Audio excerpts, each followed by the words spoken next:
Today's video is going to address a very common question that a lot of women ask. How do I contour my face? I filmed one video where I used the Kat Von D Shade and Light palette and the Anastasia Beverly Hills contour palette, like a powder and cream, but I later got a request from a dear friend of mine to use drugstore friendly products. So you'll see some clips from the original where I explain how to highlight and contour and what that is and all the backstory, but then it'll jump to me wearing like this shirt and having this makeup using more drugstore friendly products. I hope this video doesn't suck. I hope it's not terrible. If it is, I'm sorry. I'll do better next time. Te lo prometo. I promise. I'll do better. We're gonna start on the face. For my primer, I'm actually going to use the Nivea Sensitive Post Shave Balm. So, get that. And I'm gonna bring it down because I wear my makeup all over. I'm gonna let that sit for a little bit. For foundation, I am going to use my Ride or Die Holy Grail Desert Island, Gonna Get Buried With It, thebalm.com. This is my L'Oreal True Match, and I am in the color W5. Gonna use my brand new little e.l.f. brush to buff it all in. Ooh la la.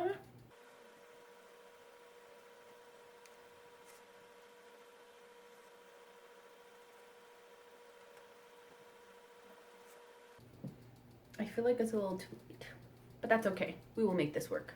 I'm going to start first with neutralizing these dark circles that I have. And for that, I use my Maybelline Age Rewind.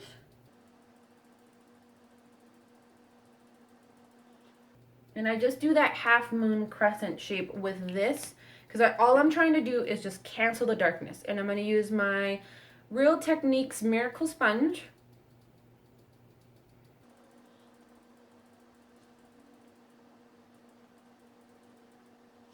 I'm about to show you guys all my previous footage explaining highlighting and contouring. Contouring is pretty much where you're wanting to use and manipulate light and dark to hide by using the dark, creating shadows on the face, or to emphasize using light on the face. The best types of contouring are really dependent on your face shape. If your face is more of a heart, meaning you have less of a noticeable jawbone area, it goes down to more of like an upside down triangle, then you probably would want to bring all your contour up at the top to balance out the face. If you were more like a round shape, like your face is equal up and down as it is from side to side, you may just want to do the contouring on the sides themselves rather than on the top and the bottom, because otherwise you're just going to shorten your face. It's really dependent on what you prefer on your face shape. A lot of times what I would do at Sephora is I would just do the traditional, what they call the 3 and the E, and then kind of manipulate it based on the face shape. So the 3 is like this, and then the E is like this. At least for me, it's a 3 and an E. So I wonder if this is the 3 for you, and then this is the E. And pretty much it's contouring like the tops and the sides, really bringing forth cheekbone area and then kind of hiding down here. The number one priority for me is to emphasize my cheekbones. To find your cheekbones, there's a number of ways. I mean, people do like the fish face. Like, I used to tell my clients in Sephora, all they had to do is like feel for their bone, which you can always feel your cheekbone right up here, kind of almost right above your ear. You feel that bone. So once you find that bone, you just kind of go down until you feel it pretty much dips into your face. And that's where you want your contour to be. You want your contour to be right here, and then you want to blend up. And in blending up, what you end up doing is you create this contrast, and it pretty much looks like this part of your face, this bone area, gets lifted, which aesthetically is more attractive to the eye. Another thing that I personally like to do is I like to do my jawline and kind of like all down here to kind of really emphasize and make it look like this line is just sharper. And then I like to contour my nose. So I like to bring it down and kind of like almost give myself like a pseudo button nose. And then my favorite part to contour is right over here. It really just it casts a shadow. It gives the illusion that your lip is just like really pouty and really fat. But before you even jump into the actual using the dark shades, you have to highlight first, because otherwise you won't know where to put those shadows. So it's really applying this area here, highlighting the forehead, the center of the face. This little area here is where our eyes are drawn to immediately when we meet somebody or look at somebody. This is the area that we look on. Highlighting maybe the Cupid's bow to give this more of like an illusion that it's like really high up. It's pretty much all the high points of your face where the light would normally hit, and if it's not an area that the light normally hits, you're faux creating that effect.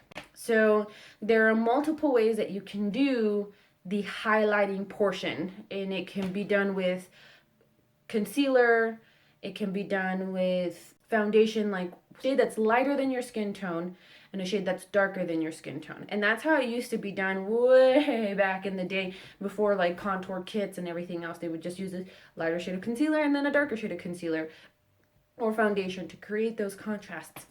So yeah. I'm gonna go ahead and use my NYX HD Concealer. And feeling where my cheekbone is, I've done this triangle here. Taking it right underneath my eyeball. I'm going to do the same thing on the other side.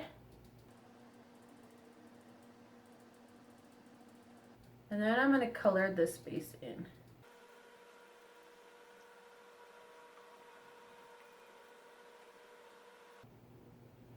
And I like to take that highlight here, because you would think I'm highlighting an area that I don't want people to see, but because I already have these like folds, that shadow's already being cast there, so I'm trying to minimize that shadow.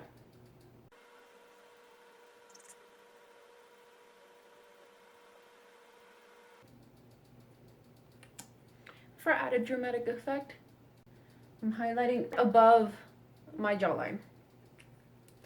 Boom. Here are all of my highlighted portions of my face. So now I'm going to blend using my Real Technique sponge.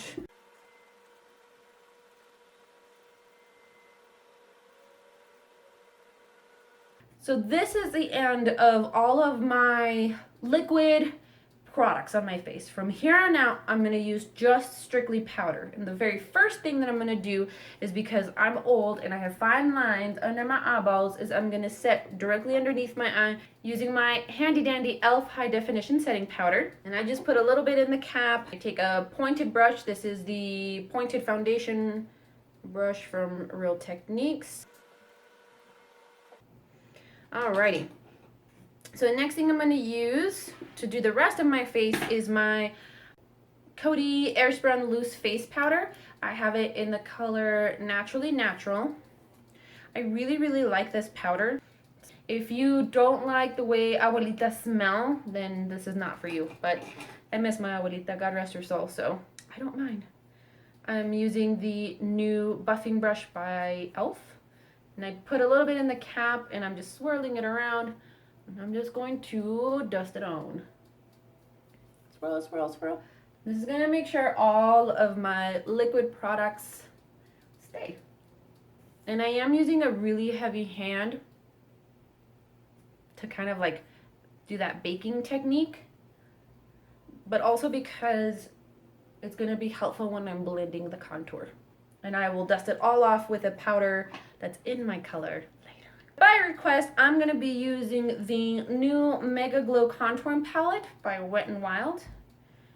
And it looks like this. Now that I feel that I have baked for long enough, I'm going to go in with my L'Oreal Infallible Pro Matte and a powder brush. It's a multitasking brush from Real Techniques. I'm just going to dust all of that. I'm gonna use my new brush from e.l.f. It's this guy here, because I really want to see how it works with getting that angle. What I used to use prior to today when I got this is I would go in with my e.l.f. Flawless Concealer brush, which is this guy, because it has that dome shape, but it would get right in. And then I would go in with my Real Techniques to kind of buff out the line. So you want to make sure that you feel your cheekbone and you get into that hollow. And in that hollow, you want to create the line. You don't want to point it down, because then it's going to make your face look long. Unless you want your face to look long, then by all means. I don't, because I already have a pretty long face to begin with. So you want to have it like this to your jawline, so running parallel to it. I'm going to grab a little bit here, and then I'm going to create that line. So if you don't know where that line is, or you don't like to touch your face, what I used to tell my clients is to not make that fish face that a lot of people do to find the hollow of their cheek like this. Because you're finding the hollows here. This is where you're finding the hollow. And where you need the hollow is higher up. So what I would recommend, and it's an atrocious looking face, but it does the job. So I would tell my clients to pretend that they're going to kiss somebody over here without turning their face. So it would look something like this. And it forces, it pulls the skin to hug that cheekbone. And once it does that, you can find that hollow a lot better. So trying to kiss my imaginary person over here, but see, it's like pulls it. So that is where I'm going to do my line. And once you're more comfortable with contouring, you won't have to do that, because you'll know exactly where you're doing that line. Another thing I would tell people is to not go any further than the outer corner of your eye. So imagine that there's a line going down, and this is where you want to stop. See how this one sticks out a little bit further than this one. If you get a little carried away and you want it to look like this, but instead you did that line and it's almost coming to the corner of your mouth, just get a clean brush and buff it away. So continuing on, just pressing it in, I'm going to bring this up a little. I just try to get it as close to the hairline as possible. And I'm not blending anything out, so you can see what it's supposed to look like.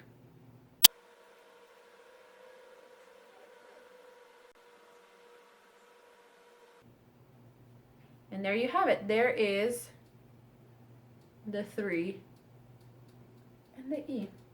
I know I can hear everybody going, but what about the light shade? And I should have done this. Instead of using my e.l.f. high definition setting powder, I should have used this to set my concealer. The yellow just highlights even more. And I'm just bringing it up onto that cheekbone.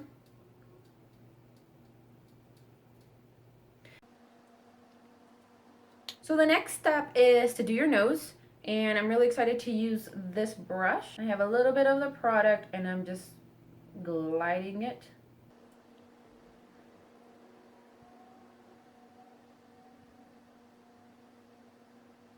So now that we have our basic roadmap, it's time to buff. So you can buff using the same brush that you applied everything with. You don't want to like do this. You don't want to do this. You want to do this. You want to buff going up because you want to carve out your cheekbone.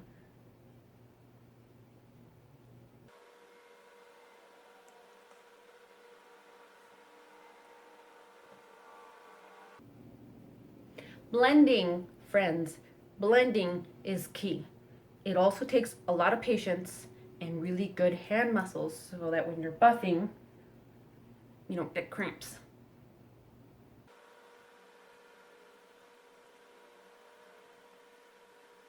Now I'm going to use my concealer brush by e.l.f. to do the nose.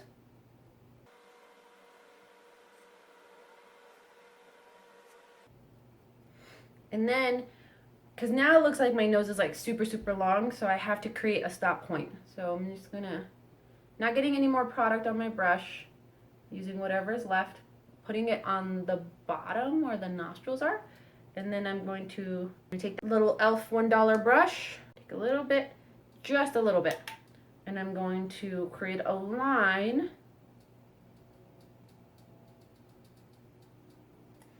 I like to do my highlight and contour and take it one step further in highlighting with an illuminating type product.